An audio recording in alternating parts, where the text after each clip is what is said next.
Perkembangan ilmu pengetahuan mutakhir menunjukkan tren yang sangat menarik. Dikarenakan ada satu arah yang mengerucut antara pendekatan saintifik dengan pendekatan spiritualism. Padahal kita tahu itu adalah dua pendekatan yang berbeda. Sains dikembangkan secara objektif dan spiritualitas dikembangkan secara subjektif. Tetapi sangat menarik bermunculan akhir-akhir ini atau di era modern ini dan postmodern, ilmuwan-ilmuwan yang mencoba menjembatani antara pendekatan saintifik dengan spiritualism itu. Yang mereka kemudian menamakan aliran pemikirannya itu sebagai spiritual science. Bahwa realitas alam semesta ini sesungguhnya cuma satu belaka, sama. Dalam sudut pandang sains yang objektif maupun spiritualitas yang subjektif, semestinya lah kesimpulannya akan sama.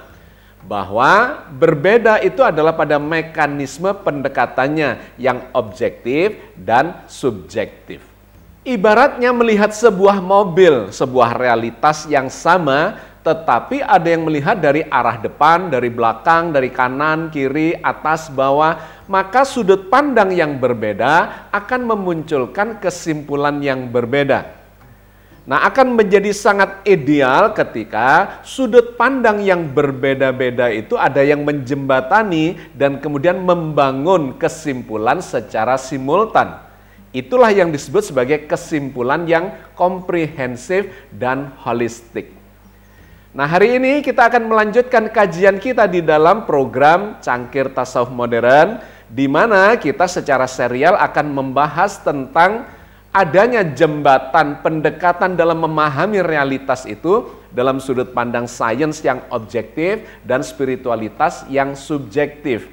Di episode yang lalu, kita telah melakukan kajian pembahasan terhadap pemikiran dari seorang ilmuwan biologi dari Universitas Cambridge, Inggris. Dia adalah Rupert Sheldrake yang mengatakan, menyimpulkan bahwa sesungguhnya ada kesadaran yang meliputi seluruh jagat raya ini. Nah, hari ini kita akan melanjutkan dengan pemikiran dari ilmuwan lainnya, yaitu Fritjof Capra. Dia adalah seorang ilmuwan fisika yang mengatakan, menyimpulkan bahwa seluruh penjuru jagat raya ini sesungguhnya terhubung belaka. Mari kita lakukan kajian kritisnya.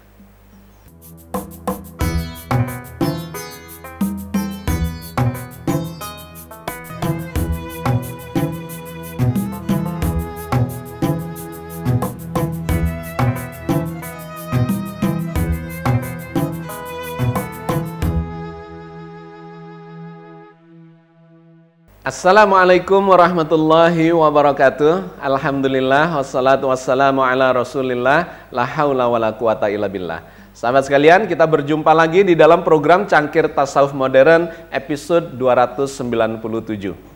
Kita lakukan kajian berikutnya atau lanjutan dari apa yang telah kita lakukan di episode sebelumnya, di mana dalam beberapa serial mulai dari episode yang lalu sampai beberapa episode ke depan, kita akan melakukan kajian terkait dengan apakah alam semesta ini memiliki kesadaran.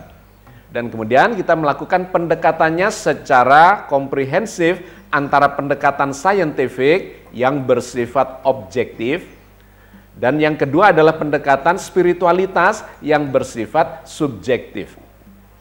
Kita sudah memulai dalam episode yang lalu dengan membahas atau mengkaji pemikiran dari seorang ilmuwan biologi. Dia adalah Rupert Sheldrake, seorang ilmuwan biologi dari University Cambridge di Inggris. Dia telah memberikan satu pemikiran, kajian-kajian, pengamatan terkait dengan disiplin ilmunya, yang kemudian menyimpulkan bahwa sesungguhnya alam semesta ini diliputi oleh kesadaran. Dia telah tunjukkan di dalam kajiannya itu, Anda bisa melihat detail-detailnya di episode yang lalu. Tetapi ada beberapa contoh yang menarik karena dia adalah ilmuwan biologi, bahwa tikus-tikus dengan spesies yang sama yang ada di Inggris dengan di Australia, berbeda benua, satu di Eropa, satu di Australia. Ternyata ketika tikus yang ada di Inggris itu diberi pelatihan terkait dengan pengenalan labirin, ternyata tikus-tikus yang spesiesnya sama dan itu ada di Australia memiliki skill yang tidak jauh berbeda dengan apa yang telah dilatihkan kepada tikus yang ada di Inggris itu. Ini menunjukkan satu fenomena yang sangat menarik bahwa kemampuan pada sesuatu yang sama dalam konteks ini adalah spesies ternyata bisa menular pada jarak yang sangat jauh dan tidak ada interaksi fisikal di antara mereka. Nah, kesimpulan yang dibangun salah satunya oleh Sheldrick ini adalah bahwa alam ini memiliki keterikatan, keterhubungan, dan membangun kesadaran kolektif. Detailnya silahkan dilihat pada episode yang lalu. Hari ini kita akan melanjutkan kajian kita dengan membahas pemikiran ilmuwan yang lain yang juga bergerak di dalam spiritual science itu. Dia adalah Fritjof Capra, seorang ilmuwan fisika modern dan kuantum yang berasal dari Austria. Nah, dia memiliki pendekatan yang tentu saja seiring atau sesuai dengan pendekatan keilmuannya atau disiplin keilmuannya, yaitu bidang fisika. Dan dia memberikan kesimpulan-kesimpulan yang menarik terkait dengan apa yang disebut sebagai spiritual science itu.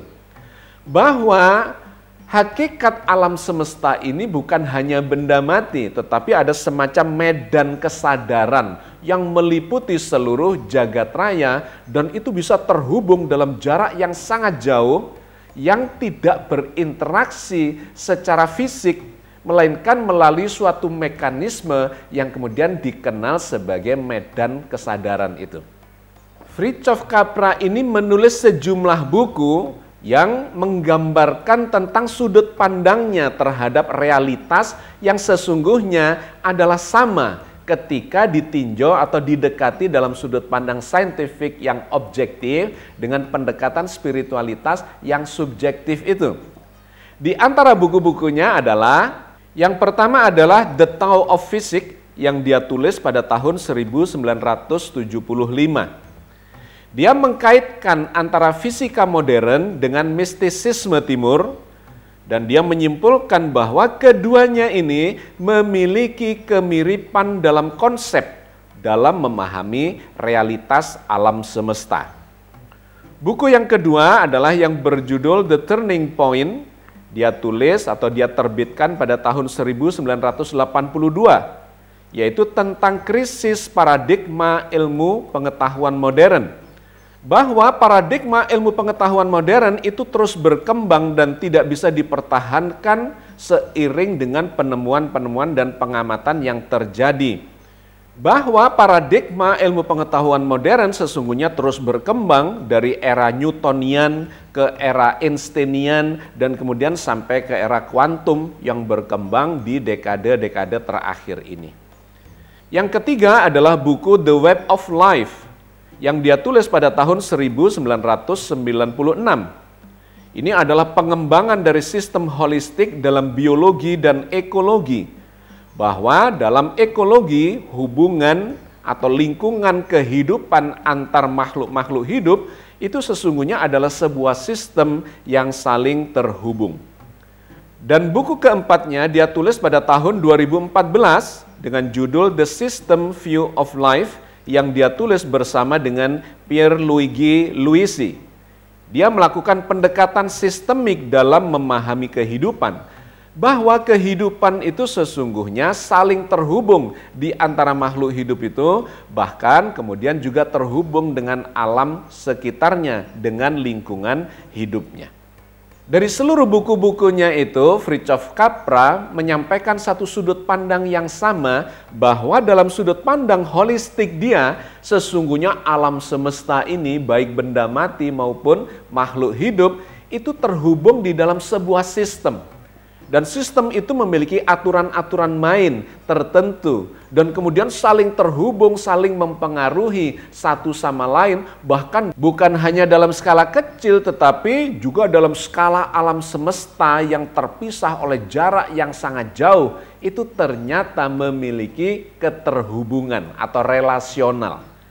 Nah, sahabat sekalian, sebagai pakar fisika modern, kemudian dia mencoba menyandingkan konsep-konsep atau sudut pandang pemikiran dalam ranah fisika modern itu dengan mistisisme timur. Nah, dia kemudian mendapatkan kemiripan luar biasa antara pendekatan fisika modern dengan mistisisme timur itu. Dalam fisika modern, khususnya kuantum dan relativitas, hakikat realitas itu tidak deterministik, tidak kaku dan tidak serba ditetapkan, melainkan bersifat dinamis dan saling terkait. Sedangkan dalam mistisisme timur, ternyata hakikat realitas itu juga dipandang sebagai tidak tetap, saling bergantung dan mengalir dari satu realitas ke realitas yang lain, dari satu peristiwa ke peristiwa yang lain. Yang kedua, dalam hal materi, dalam sudut pandang fisika modern atau kuantum dan relativitas, materi itu bukan objek yang padat, tetapi berupa getaran energi. Getaran energi yang saling terkait kemudian semacam menggumpal dan mewujud menjadi objek yang bersifat lebih padat. Sedangkan dalam mistisisme timur, materi itu dipandang sebagai sesuatu yang menjadi perwujudan energi kosmis. Ada yang menyebut sebagai chi, atau menyebutnya sebagai prana. Yang ketiga, dalam hal relasi antara subjek dengan objek, makhluk hidup dengan benda mati, maka dalam sudut pandang fisika modern, kuantum dan relativitas, pengamat itu mempengaruhi hasil eksperimen. Itulah yang disimpulkan oleh ilmuwan Heisenberg. Sedangkan dalam mistisisme timur, subjek, makhluk hidup, dan objek, benda-benda mati, adalah satu kesatuan dalam pengalaman kesadaran. Dan yang keempat, soal keterhubungan. Dalam sudut pandang fisika modern, partikel-partikel itu saling terhubung secara non-lokal yang dikenal sebagai quantum entanglement. Sedangkan di dalam sudut pandang spiritualitas, semua makhluk dan fenomena saling terkait dalam jaringan kehidupan. Sahabat sekalian, itulah yang dilakukan oleh Fritjof Capra sebagai ilmuwan fisika modern. Dia melihat kemiripan yang luar biasa antara pendekatan objektif melalui sains fisika modern, khususnya pendekatan kuantum dan relativitas, dengan dibandingkan atau disandingkan dengan spiritualitas timur yang dikembangkan oleh berbagai agama, keyakinan, dan perilaku atau pelaksanaan amalan-amalan spiritualitas oleh kalangan Tao, oleh kalangan Hindu, oleh kalangan Buddha, dan praktek-praktek spiritualitas timur. Dia melihat ada kemiripan yang luar biasa yang menyebabkan dia kemudian melakukan atau membangun kesimpulan-kesimpulan bahwa sesungguhnya pendekatan dari sisi apapun, khususnya dalam konteks ini objektivitas dan spiritualitas, itu akan bertemu di sudut pandang atau di kesimpulan yang sama. Capra kemudian memberikan contoh-contoh terkait dengan hal-hal yang bersifat teknis. Misalnya di dalam dunia kuantum atau fisika modern dikenal sebuah sifat yang disebut sebagai dualitas partikel dan gelombang. Bahwa partikel-partikel atomik atau yang berada di level kuantum ternyata memiliki sifat dual yang ambigu. Elektron misalnya itu bersifat partikel yang bisa bertabrakan, menumbuk dan punya massa. Tetapi di waktu yang lain atau secara bersamaan inheren di dalam elektron itu juga ada sifat gelombang. Di mana sifat gelombang itu tentu saja berbeda dengan partikel. Gelombang itu bisa melentur, bisa menyebar, bisa meresonansi dan seterusnya. Sebuah partikel kalau dilewatkan sebuah lubang yang dia tidak cukup untuk dilewati, maka dia akan terpental, tidak bisa masuk. Tetapi sebuah gelombang itu akan bisa melentur masuk ke sudut sempit atau lubang sempit itu dan kemudian menyebar lagi. Jadi ada dua sifat yang berbeda pada sebuah realitas yang dikenal sebagai sifat dualitas partikel dan gelombang itu. Nah, di spiritualitas timur menurut Capra juga memiliki sudut pandang yang sama bahwa realitas itu bersifat semacam gelombang yang mengalir, bisa melentur, bersifat dinamis dan seterusnya dan seterusnya. Itu adalah contoh yang pertama. Contoh yang kedua, Capra kemudian menyebutkan sifat ketidakpastian di dalam dunia kuantum. Bahwa menurut Heisenberg dengan teori ketidakpastiannya atau uncertainty theory, bahwa sebuah realitas itu memiliki derajat ketidakpastian tertentu dan memiliki probabilitas atau kemungkinan untuk begini dan begitu. Dan itu dikaitkan dengan pengamat yang mengamatinya. Bagaimana posisi pengamat itu atau kondisi yang menyertai pengamatan itu, maka itu akan memunculkan sebuah mekanisme ketidakpastian tertentu. Dan menurut Capra, di dunia spiritualitas pun itu disimpulkan sebagai sebuah ketidakpastian realitas. Bahwa realitas ini sesungguhnya tidak bersifat tetap, melainkan dinamis, bahkan memunculkan ketidakpastian peristiwa yang difahami dalam sudut pandang spiritualitas itu. Dan yang ketiga terkait dengan alam semesta sebagai jaringan energi. Dalam sudut pandang fisika modern, alam semesta ini sesungguhnya adalah berupa jaringan-jaringan energi belaka yang bergerak secara dinamis, berubah dari satu kondisi menjadi kondisi yang berbeda. Ada kalanya dalam bentuk energi, ada kalanya dalam bentuk materi, bergantung pada kondisi yang menyertainya. Bahkan secara energial, itu juga terjadi perubahan-perubahan terus-menerus. Dari energi potensial menjadi energi kinetik, menjadi energi panas, energi kimiawi, energi nuklir, dan sebagainya, yang terus-menerus mengikuti hukum kekekalan energi itu. Bahkan dalam kondisi tertentu, dia bisa menggumpal menjadi materi, menjadi benda. Dan benda itu pun berdinamika dalam bentuk bisa gas, bisa cair, bisa padat, dan seterusnya. Poin pentingnya dalam sudut pandang saintifik, semua ini sesungguhnya tidak lebih dari dinamika energi belaka yang kadang-kadang mewujud sebagai sesuatu dan di lain waktu menjadi sesuatu yang lain. Nah, dalam sudut pandang spiritualitas timur juga demikian adanya. Ada satu hakikat yang berada di balik seluruh dinamika realitas ini yang kadang-kadang muncul sebagai sesuatu atau di lain waktu menjadi sesuatu yang lain. Menjadi eksistensi yang satu dan di lain waktu menjadi eksistensi yang lainnya lagi. Atau peristiwa satu di lain waktu menjadi peristiwa yang lain lagi. Dan semuanya itu berjalan secara dinamis. Sahabat sekalian, ini menjadi sangat menarik karena disampaikan oleh seorang ilmuwan fisika yang secara keilmuan atau sains dia semestinya berada di dalam sudut pandang objektif. Tetapi kemudian dia menyadari bahwa sudut pandang objektif itu hanya menjadi sebagian saja sudut pandang dalam memahami realitas. Ketika disandingkan dengan spiritualitas, ternyata keduanya memiliki arah yang sama meskipun dengan cara yang berbeda. Nah, yang lebih menarik lagi di dalam Al-Quran Al-Karim itu banyak sekali ayat-ayat yang justru memadukan, mensinergikan secara simultan pendekatan-pendekatan yang bersifat objektif, saintifik, pengamatan-pengamatan yang ilmiah dengan pendekatan-pendekatan yang spiritualitas itu.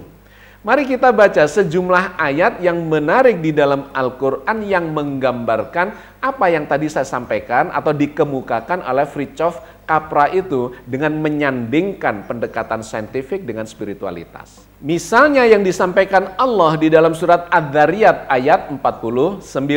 Wa min kulli syai'in khalaqna zawjaini la'allakum tadhakkarun. Dan segala sesuatu kami ciptakan berpasang-pasangan supaya kamu mengambil pelajaran. Di dalam spiritualitas timur dikenal misalnya energi yin dan yang berpasangan, yang memunculkan dinamika kehidupan. Atau di dalam sudut pandang fisika modern ada yang disebut sebagai dualitas partikel gelombang itu yang memunculkan berbagai dinamika peristiwa.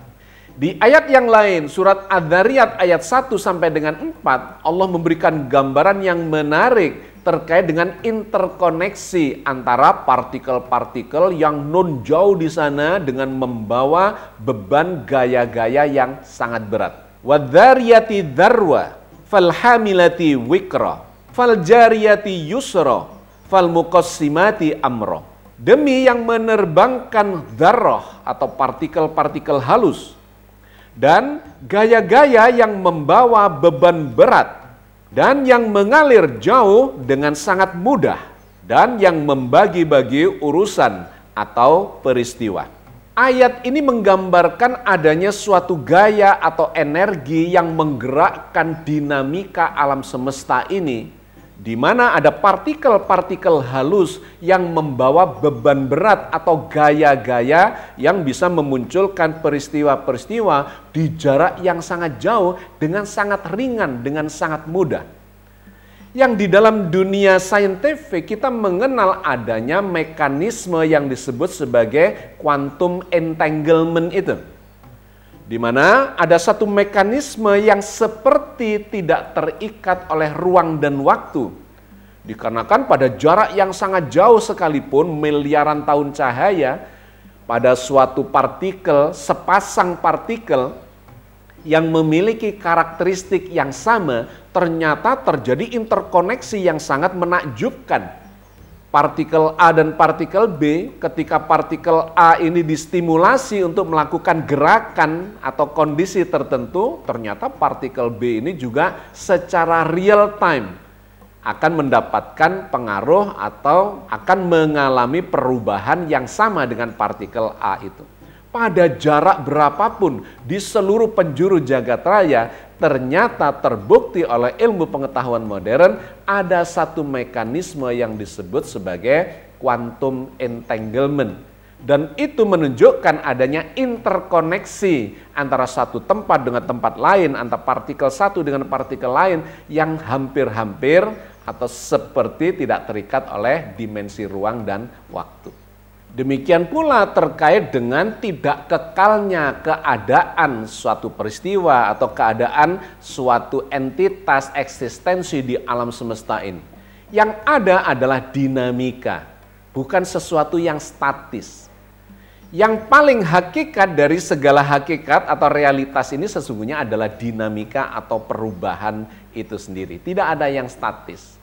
Maka dalam sudut pandang Fritjof Capra, ada 3 hal penting yang dia simpulkan. Bahwa segala realitas ini sesungguhnya bersifat holistik, tidak parsial. Holistik secara menyeluruh membentuk sebuah sistem. Yang kedua bersifat relasional. Artinya ada interaksi, ada hubungan yang sistemik antara satu eksistensi dengan eksistensi yang lain. Baik antara benda mati dengan benda mati lainnya, antara makhluk hidup dengan makhluk hidup lainnya, bahkan antara yang hidup dengan yang mati di seluruh jagat raya ini sesungguhnya memiliki interkoneksi. Dan yang ketiga, semua itu bersifat dinamis, bukan bersifat statis, senantiasa berubah dari satu keadaan menjadi keadaan yang lain. Oke, sahabat sekalian, saya kira kita cukupkan sampai di sini mengkaji sudut pandang Fritjof Capra sebagai ilmuwan fisika yang kemudian memiliki sudut pandang menarik atau melihat fenomena yang menarik ketika menyandingkan pendekatan saintifik yang objektif dengan pendekatan spiritualitas yang subjektif, yang ternyata keduanya dalam kesimpulan dia menuju kepada realitas yang sama di alam semesta ini. Mudah-mudahan apa yang kita bahas ini memberikan tambahan gambaran kepada kita bagaimana seharusnya kita memandang realitas alam semesta ini. Billahi taufiq wal hidayah. Assalamualaikum warahmatullahi wabarakatuh.